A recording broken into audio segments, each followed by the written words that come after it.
जी मैं रमाकांत जोशी बोल रहा हूँ। प्रकाश भाई फिर वही है। रहने दो ना यार, पागल है बुड्ढा, जाने दो। हाँ बोलो।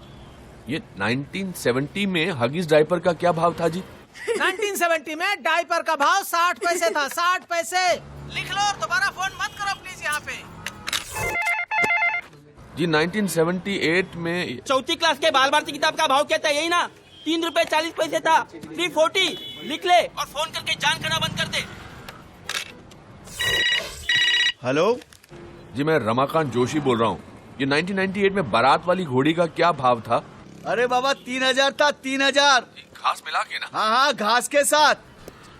और इसी के साथ retired accountant mister Ramakant Joshi alias dude ने अपने जीवन का सबसे बड़ा अकाउंट क्लोज कर दिया। लेकिन ये इतने डिटेल में किस चीज का अकाउंट लिखा है आपने? देखिए शिवड़े साहब, मेरे बेटे के पैदा होने से लेकर उसकी शादी तक जो भी पैसा मैंने उस पर खर्च किया है उसका सारा हिसाब किताब इस फाइल में है। एंड मैं ये सारा पैसा अपने बेटे से वसूल करना चाहता हूँ। क्या? बेटे से? From your own son? आप उस अनग्रेटफुल रास्कल को जानते नहीं शिवड़े साहब। मेरा बेटा पुरुषोत्तम टीवी के डेली सोप की तरह है, हर दिन दुख दर्द और तकलीफ की गारंटी। जायदाद के लिए बेटे ने बाप का कत्ल किया। हेलो पापा। हाँ बाबा मैं क्या सोच रहा था, हाँ आपके पास खाली वक्त रहता है तो मेरे साइड पे मेरे काम में हाथ क्यों नहीं बटाते हैं? मैन पावर भी कम है, आपका वक्त भी कटेगा और मुझे भी आपका एडवाइस मिलता रहेगा। कोई तो होना चाहिए जो मालिक की भी गलतियां निकाले। सुनिए, मैं साइड से जोगलेकर का फोन है, कह रहा है वॉचमैन नहीं आया। हाँ मालूम है मुझे, उसे कह दो मालूम है मुझे। अच्छा इसलिए तो मैं बाबा को कन्विंस। हेलो, वो आपको फोन करेंगे। सिविल इंजीनियर बनाया हराम को, आज अपनी खुद की बिल्डिंग बांध रहा है लेकिन बाप के लिए दिल में 1 स्क्वायर फीट जगह नहीं है। बेटे की पढ़ाई में कोई कमी न रह जाए इसीलिए उसकी माँ का इलाज एक प्राइवेट अस्पताल में नहीं करवाया मैंने। अब बेटा कमाने लगा तो बाप बोझ बन गया उसके लिए। देखिए Joshi ji, I can understand your feelings but I am sorry, हम इस बेसिस पे कोई केस ही नहीं कर सकते क्योंकि ऐसा कोई लॉ ही नहीं है जिसे। क्यों नहीं ऐसा कोई लॉ? अरे जब मरने के बाद बाप की जायदाद पर बेटे का हक होता है तो जीते जी बेटे की कमाई पर बाप का हक क्यों नहीं हो सकता? 35 साल अकाउंटेंट रहा हूं शिवड़े साहब, 35 साल। चाहे कुछ भी हो जाए, मेरे इस दुनिया से डेबिट होने से पहले मैं अपना पूरा क्रेडिट पुरुषोत्तम जोशी से वसूल करके ही रहूंगा, और वो भी सूद समेत। केस नहीं बन सकता। रिश्वतखोर वकील। वो अकाउंटेंट प्रधान आज भी अकेले ही बड़बड़ा रहा है। कैसा है तू? अरे मेरी तो लाइफ मेंबरशिप है यहाँ, वही चाल का प्रॉब्लम।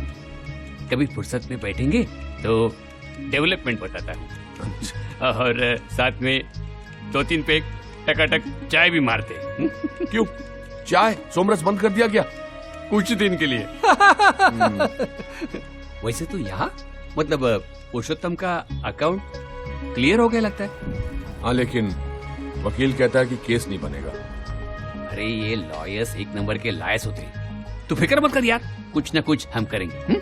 अब डूड की प्रॉब्लम तो सिर्फ अपने बेटे से थी, लेकिन लंबोदर की जिंदगी से थी। ऐसा लगता जैसे 2-2 बच्चों को छोड़ने आती है। क्या बोला आपने? अरे रुको रुको, तमाशा मत करो, सब लोग देख रहे हैं हमारी तरफ। मम्मी, मैंने कहा था ना पापा को मत लेकर आओ। दो इधर। आयुष रुको, आगे लेके रुको, दूसरों पर गुस्सा करने से पहले जरा खुद की तरफ देखो। किसे ऐसी नहीं आएगी? आजकल तो आयुष को भी शर्म आती है आपकी। क्या? देखो आके किसी और को दिखाना। शुक्र मानो कि आज तक मैंने आयुष को नहीं बताया तुम काम क्या करते हो। जिस दिन जान जाएगा ना, जो बची कुछ इज्जत है आपके लिए वो भी चली जाएगी। तो ये है लंबोदर झा का छोटा परिवार, दुखी परिवार। भगवान ने हाइट देने में कंजूसी क्या की और लंबोदर का आसमान छूने का सपना सपना ही रह गया। कोई कुछ भी कहे बॉस, लेकिन साइज मैटर्स।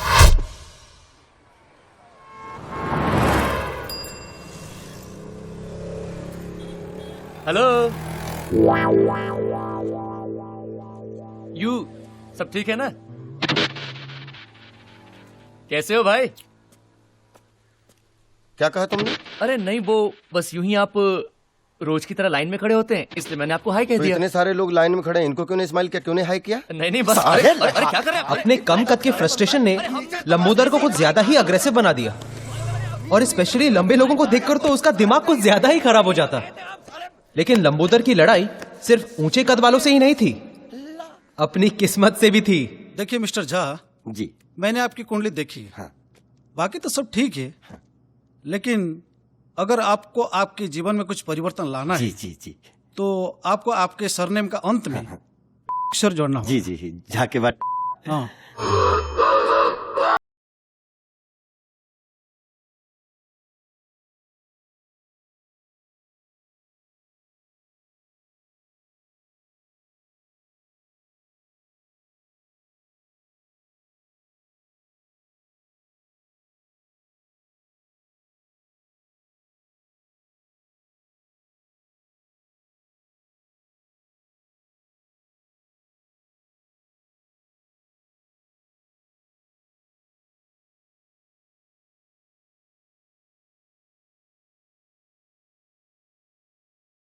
जिंदगी को जीना हम लोगों ने यहीं सीखा।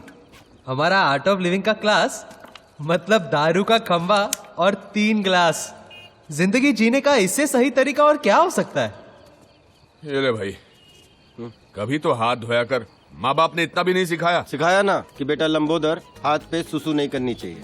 अरे फुल पैक किया डूड, फुल पैक किया। हाथ नहीं धोया तो कहने लगा कि आपको आपके सरनेम के अंत में अक्षर जोड़ना चाहिए। क्या? जाके बाद जाके बाद तो लंबोदर, अगर तेरा नाम फाइनल हो गया है तो नए नाम से बुलाए। जोक था यार। वो कहते हैं ना, क्या करेगा पांडु जब किस्मत ही है खराब। साला किस्मत बदलने के लिए इज्जत गंवानी पड़ेगी। वो गायत्री भी बार बार धमकाती रहती है कि बेटे को बता देगी मैं क्या काम करता हूँ। इस औरत से शादी करके रक्की, तुम ये गलती रिपीट मत करना। एक ऐसी औरत ढूंढ जो तुझसे प्यार करे, एक ऐसी औरत जो तेरी सेवा करे, और एक ऐसी औरत जो तेरे लिए खुद कमा कर लाए। हाँ डूड, बस इतना ख्याल रखना पड़ेगा कि तीनों औरतें कभी आपस में ना मिले। अच्छा था। वो कुछ पैसे वैसे का जुगाड़ हो जाए तो ये नौकरी वोकरी छोड़ के बिजनेस शुरू करूंगा। अपनी भी वही स्टोरी है ब्रदर, नोट चाहिए नोट। जिस दिन जुगाड़ हो गया ना, नेक्स्ट डे प्रिया के साथ टेक ऑफ। डूड बहुत लाउड हो रहा है। ये लाउड है? ये लाउड नहीं है। लाउड जानता है क्या है? लेटेस्ट। मेरे बेटे ने मुझे चौकीदार की नौकरी ऑफर की है। ये लाउड है साला, ये लाउड है। डूड, ये पुरुषोत्तम का नाटक आजकल बहुत बढ़ गया है। एक चाबुक आइडिया आ रहा है मेरे दिमाग में।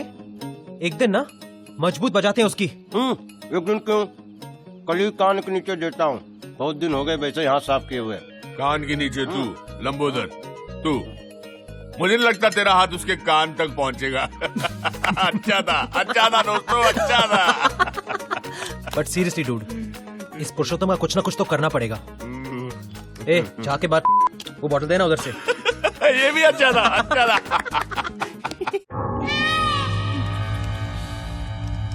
खोका, अरे खोका मांगा है, खोका। आप समझते हैं खोका?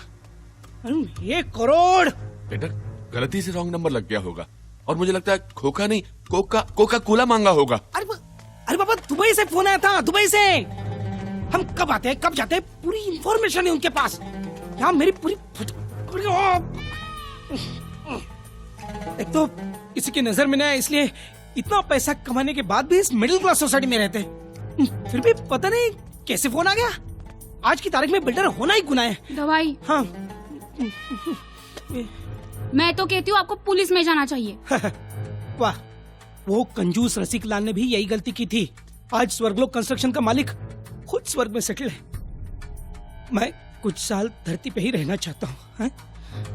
कुछ ना कुछ करके ये 1 करोड़ मैनेज करना ही पड़ेगा। कह रहा था वापिस फोन करेगा।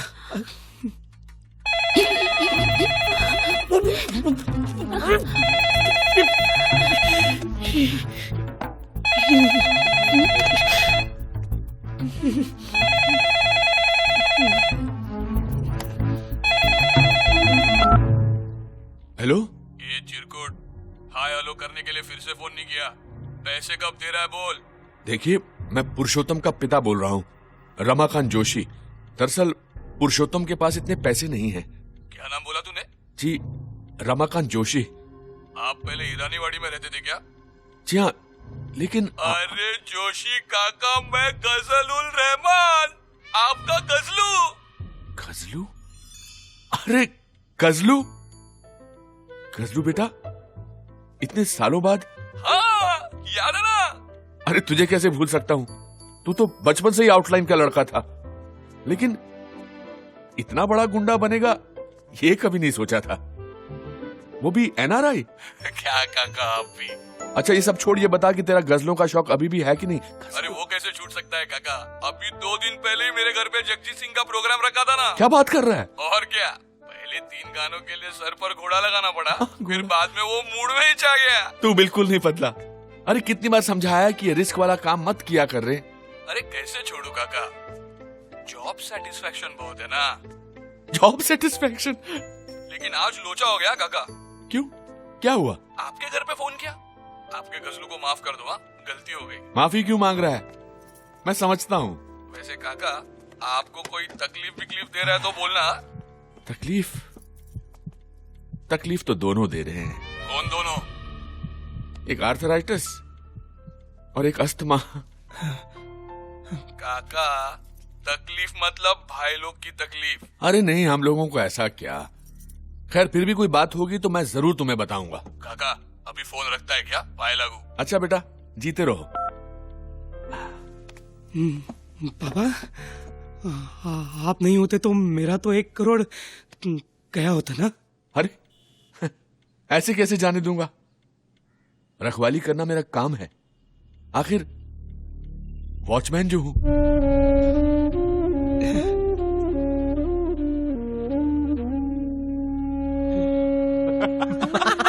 अरे मैं कह रहा हूं ना, पुरुषोत्तम की शक्ल देखने लायक थी, एकदम कोडेक मोमेंट।